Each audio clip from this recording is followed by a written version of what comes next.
तीन अपत्यांच्या मुद्द्यावरून राजकीय वादंग निर्माण करून अपक्ष नगरसेवक भरत भोईर यांना कोंडीत पकडणाऱ्या विरोधकांना बेलापूर दिवाणी न्यायालयाने मोठी चपराक लगावली आहे।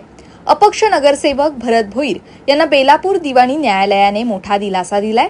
त्यामुळे आक्रमक झालेले अपक्ष नगरसेवक भरत भोईर यांनी आता थेट आक्रमक पवित्रा घेत आपल्या राजकीय विरोधकांना खुलं चॅलेंज दिलंय। दिलासा मिळताच नगरसेवक भरत भोईर यांनी विरोधकांना थेट ललकारलंय। त्यांनी विरोधकांच्या राजकीय अस्तित्वालाच आव्हान दिलंय। भरत भोईर म्हणाले की हिम्मत असेल तर पुढच्या निवडणुकीत माझ्यासमोर उभं राहून दाखवा। जशी या निवडणुकीत तुमच्या मुलाला पराभवाची धूळ सारली तसंच यावेळी तुम्हालाही मैदानातच उत्तर देण्याची हिम्मत आमच्यात आहे। आज कोर्टाने जी स्टे होती ती स्टे उठवलेली आहे। माझ्या विरोधात महेश कुलकर्णी हायकोर्टामध्ये पहिला गेला होता का निवडणुकीला माहिती लपवली म्हणून खोटा आरोप घेऊन हायकोर्टाने त्याला फिटाळल्यानंतर इथे आला, आपल्या बेलापूरच्या कोर्टात आला। तो तिथे सविता लगाडे मॅडम म्हणून तिने माझ्या विरोधात दावा दाखल केला आणि दावा दाखल केल्यानंतर त्याही 25 तारखेला रात्री व्हॉट्सअप आले आम्हाला का नगरसेवक पद रद्द झाला असं लोकांनी व्हॉट्सअप केलं। आता आम्हाला पण माझी शोकत लागल्यावर झाला, असं कसं पद रद्द झालं आमचं नगरसेवक। कारण मी 5 वर्ष सरपंच होतो, माझी मिसेस 5 वर्ष सरपंच होती, सतत 10 वर्ष आम्ही ग्रामपंचायत मध्ये दोघं पण होतो। माझी 3 मुलं आहेत। माझी मुलगी अस्मिता भोईर ग्रॅज्युएशन आहे, दुसरा मुलगा रोहित डॉक्टर आहे आणि तिसरा मुलगा अंकित IAS ची परीक्षा देतोय। आता मे महिन्यात त्याची शेवटची पेपर्स IAS साठी। म्हणजे माझी मुलं ग्रॅज्युएशन आणि आम्ही पण शिकलेले आहोत। त्यामुळे तिसरं अपत्य काय चुकीचं नाही। 10/5/2001 त्याची जन्मतारीख आहे अंकितची आणि ती व्हॅलिड आहे।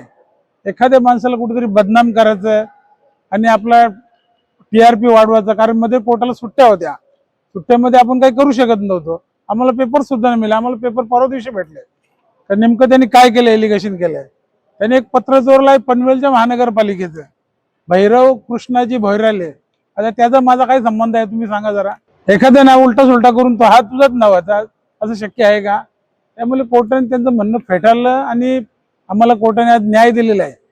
आमच्याकडे ऑर्डर आहे कोर्टाची, त्यांनी जे स्टे दिलं होतं मला नगरपालिकेत जायचं नाही किंवा कामकाज करायचं नाही, ती स्टे त्याची उठवलेली आहे आणि 8 तारखेला ते मेन हेरिंग ठेवले आहे आणि निकाल आमच्या बाजूला लागेल 100%। 14 मध्ये उभा राहावं त्याने, त्याच्या आधी आम्ही आहोत त्याला, मी स्वतः त्याच्याच विरोधात उभा राहतो। वार्ड क्रमांक 14 मध्ये त्याला आव्हान आहे, पुढच्या वेळेत तुझ्यात हिंमत असेल ना तर 14 वार्ड मध्ये राहून दाखव।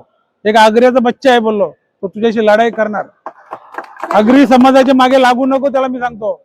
आगरी समाज पुरून उरेल, त्याच्या मागे लागू नको। आम्ही इथले स्थानिक भूमिपुत्र आहोत, आमचा समाज आहे इथे आगरी कोली भंडारी। आगरी कोल्यांच्या मागे लागू नको त्याला बोललो। तुझा तू राजकारण कर, आम्हाला घेणं नाही, फुकाट कोणाला डिवचू नको। कोर्टामध्ये आता केस चालूच आहे, 8 तारखेला आणखी निकाल होईल। आता स्टे तर उठवली त्याची आणि पुढच्या ही ताकद काय कोणाला तरी पुढे करून केस टाकायची, हे आमच्या बापाने आम्हाला शिकवलं नाही। यायचं मर्दासारखं पुढे यायचं। या निवडणुकीला एकदा हरवलं ना, ते कुलकर्णीच्या मुलाला हरवला मी, 1750 मतांनी आघाडी घेऊन जिंकलो आहे, तो पण अपक्ष उमेदवार। तिने पक्षाचे उमेदवार होते तिथे। Bureau report, Navi Mumbai network.